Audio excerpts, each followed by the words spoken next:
Welcome to Eager Little Beavers.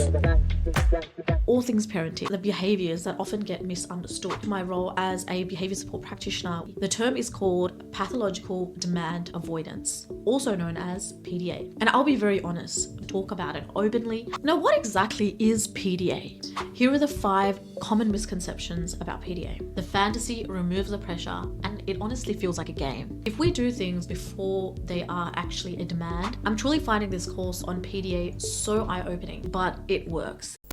Hey everyone, and welcome back to another episode of Raising Them Right. I'm your host, Almaz, and this is a podcast where we talk about all things parenting. As you've probably noticed, some of our podcast scripts have sort of shifted to real-life conversations about neurodivergent children and also the real struggles of parenting, and also basically understanding the behaviors that often get misunderstood. Now, this is due to my role as a behavior support practitioner, which I had started earlier or late last year. And basically, today I want to talk about something that I've been diving into really deep lately. The term is called Pathological Demand Avoidance, also known as PDA.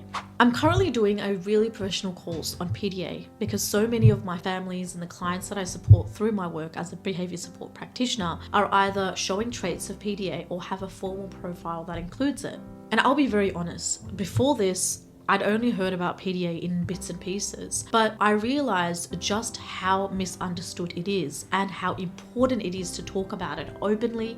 So in today's episode, we'll go through what exactly is PDA, 5 of the most common misconceptions that I've come across, and also finally what we can actually do to help support someone with PDA and also their family, whether it's your child, a client, or even just yourself. So let's get into it.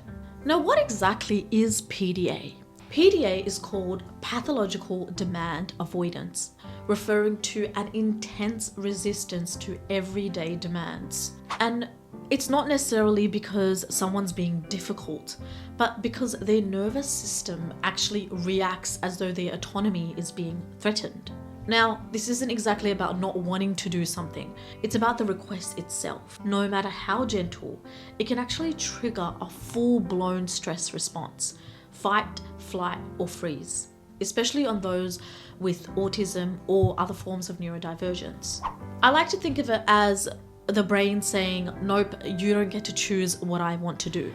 Even if I was already doing the thing, once it feels like a demand, everything shifts. Here are the 5 common misconceptions about PDA. Number 1, people with PDA are just stubborn.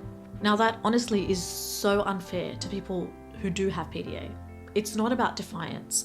It's a neurological reaction to a perceived loss of control. A person may stop mid-task just because someone asked them to do it, even if they were already doing it. It's the perception of control being taken away that matters. Misconception 2, PDA only applies to tasks others ask us to do. Actually, many people with PDA struggle with self-imposed tasks too. Something basic as going to the bathroom to brush their teeth or eating can actually feel impossible if the brain processes it as a demand. Even internal expectations can feel like a really big weight on them. Misconception 3, PDA is a choice. No, it's not. And this is where I find a lot of the emotional pain sits, because people with PDA often feel ashamed or misunderstood. They want to comply, they want to do well, but their nervous system is hijacked. This is especially true for many clients I work with who also struggle with emotional regulation and sensory overload. Misconception 4, people with PDA are just lazy. PDA is not laziness. In fact, those with PDA are actually really intelligent and relatively really creative as well. Many people are very capable and motivated when the task is self-directed. The key difference is internal motivation versus external pressure. The moment it feels like an obligation, it often shuts the system down. Misconception 5, PDA only occurs in people with autism. While PDA is commonly seen in individuals with autism spectrum disorder, it's not exclusive to them. It can also show up in people with ADHD, sensory processing disorders, anxiety disorders, which is a big one with PDA, PTSD, and other forms of neurodivergence. It's about how the nervous system handles pressure and autonomy, not just a diagnostic label. Now, This is where the good part starts. What helps and what are the practical strategies? This is the part I get the most excited about because I've started applying a lot of these approaches with clients and even at home, and they do actually work. Playfulness and reverse psychology. Now, you've probably heard of the term reverse psychology. It's used quite a bit. If the brain is wired to resist demands, sometimes we can flip it. Say things like, don't you dare brush your teeth right now, or I bet you can't tie your shoelaces before I count to 10. Suddenly, it's a challenge, not a demand. Another strategy is breaking down the task, which is often really helpful with kids in general. Instead of make dinner, say, I'll just cut the onions.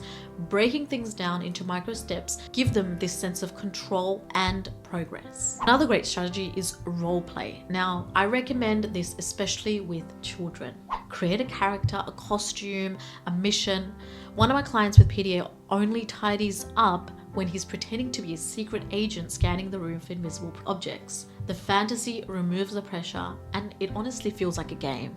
Offer choices. Would you rather brush your teeth before the story or after? Do you want to do it now or in 5 minutes? The outcome is the same, but they get to lead.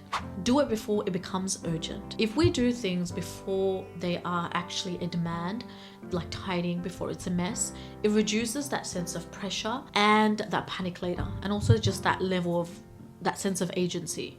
Let yourself do nothing. This one might sound strange, but it works. Intentionally saying that I'm not doing anything today can actually make you want to do something. It's that reverse psychology thing again. Telling your nervous system it's free from pressure and can invite action naturally. Now let's wrap it up. You see, PDA isn't about disobedience. It's about protecting autonomy, and understanding this helps us respond with compassion and not control. I'm truly finding this course on PDA so eye-opening, and it's already transforming the way I support my clients and also just the way I see them. I'll keep sharing more tools and insight as I learn more about the course, and I just can't wait to share that with you all. If you found this helpful, I'd love for you to share it with another parent, therapist, or an educator. And if you've got tips that work for you, please message me on Instagram or just leave a comment below. Let's keep some form of conversation going. Thank you so much for watching and good luck. Thank you for watching. Remember to take care of yourself because you're worth it. If you enjoyed our video, don't forget to like, share, comment, and subscribe for more interesting and informative parental support.